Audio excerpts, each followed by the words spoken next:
Today, in our spoken English class, we learn passive voice. This is my educational channel, Joseph Spoken English Classes. I request all of you to subscribe my channel and press the notification button, bell icon. And today, we learn passive voice.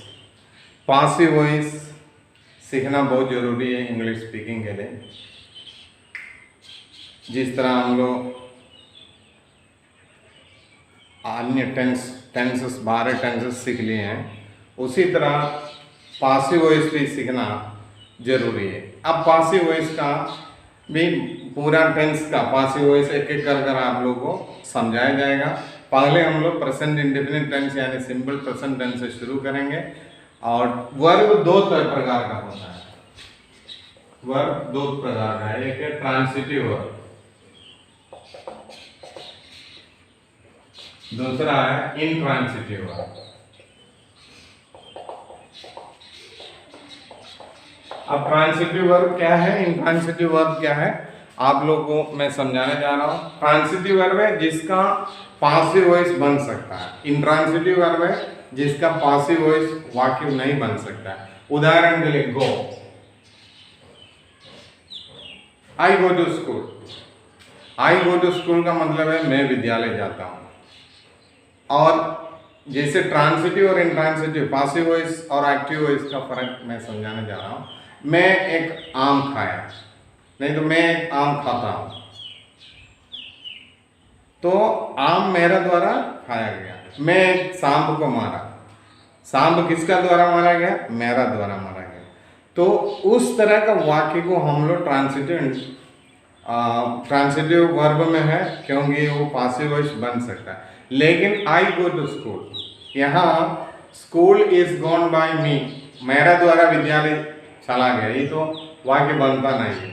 तो ऐसा verb को हम लोग इनट्रांसिटिव कहता है। जैसे run, walk, ये सब इनट्रांसिटिव वर्ब है जिसका पासिव वॉइस नहीं बन सकता। अब ट्रांसिटिव वर्ब में डू, ईट, सिंग, इस तरह बहुत सारे वर्ब है जो ट्रांसिटिव है। अब हम लोग पासिव वॉइस बनाएंगे तो क्लियर हो जाएगा ट्रांसिटिव क्या है, इनट्रांसिटिव क्या है। तो पासिव बनाने के लिए सबसे पहले वर्ब का तीसरा रूप याद करना जरूरी है।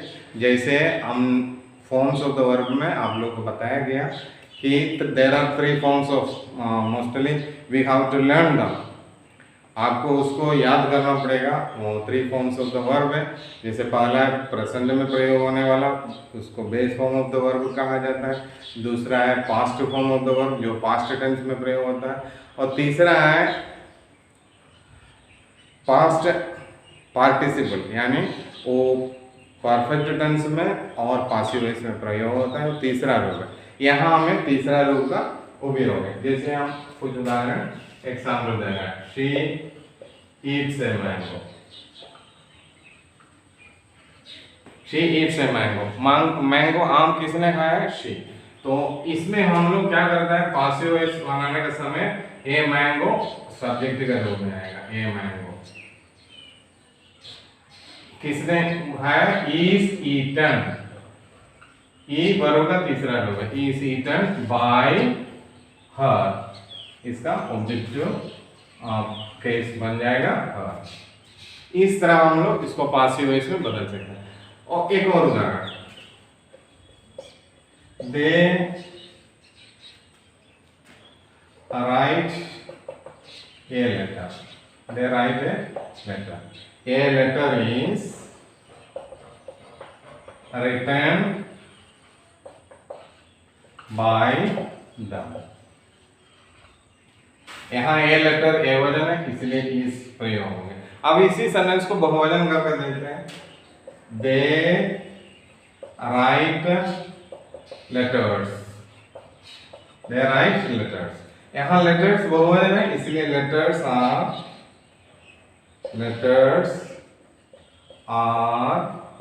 written by them।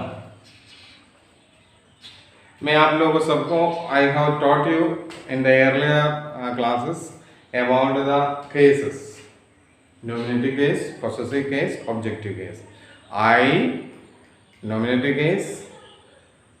My या mine, possessive case. Me, objective case.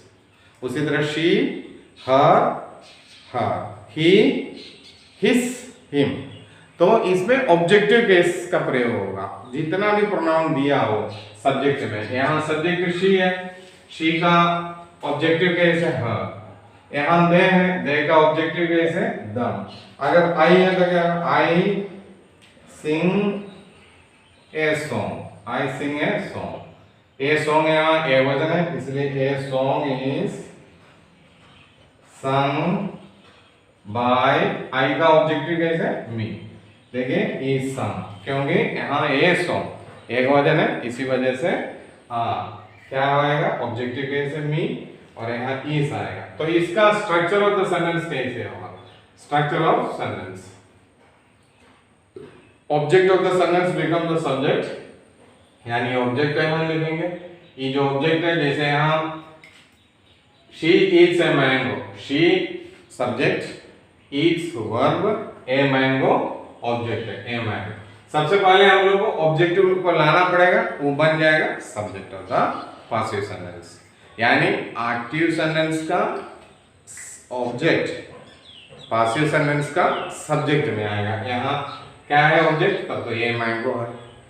Plus अगर एक वचन है तो इज, या बहुवचन है तो आर, और फिर वर्ब का तीसरा रो, वर्ब का तीसरा रो प्लस ऑब्जेक्ट, यानी यहाँ जो उस वाक्य का सब्जेक्ट है। जैसे यहाँ देखिए सब्जेक्ट भी, वो भी कैसे आपको लिखना है, कौन से केस में, objective case, objective case of the subject, objective case में।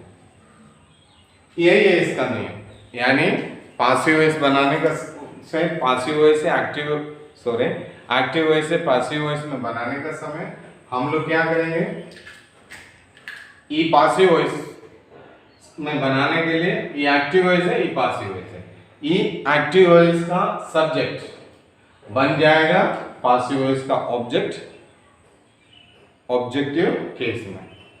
जैसे शी है, शी का ऑब्जेक्टिव केस हर, और यहाँ एक्टिव वॉइस में मैंगो ऑब्जेक्ट है, तो हम इसको सब्जेक्ट में बना देंगे। और इस एक वचन है तो इस, बहुवचन है तो आर, इसके बाद V3 को प्रयोग करना है। अभी कुछ वाक्य मैं आप लोगों को दे रहा हूँ, उसका पासिव वॉइस में बनाकर दिखाऊंगा।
अब यहाँ देखिए 10 वाक्य आप लोगों को दिया गया, इसका पासिव वॉइस हम लोग बनाएंगे। यहाँ ध्यान से देखिए, they help me, they help me. यहाँ मी का नॉमिनेटिव केस है, आई आम हेल्प्ड बाय, दे का ऑब्जेक्टिव केस है दम, दे का ऑब्जेक्टिव केस दम, आई एम हेल्प्ड बाय दम।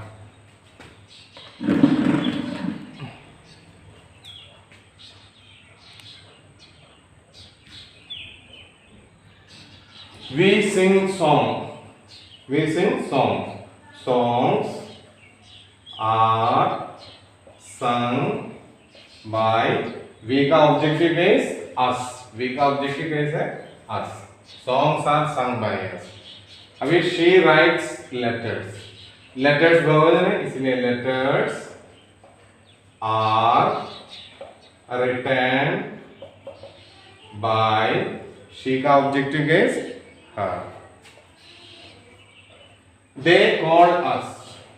They called us.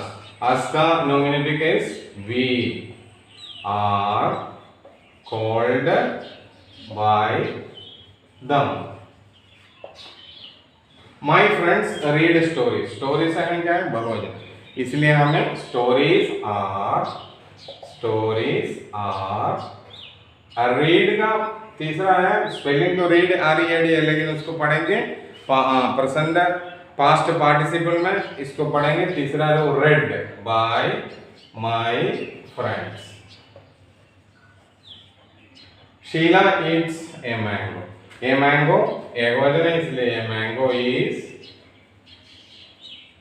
ईट का eaten by Sheela. Sheela eats mangoes है, हम मैंगोस बहुवचन।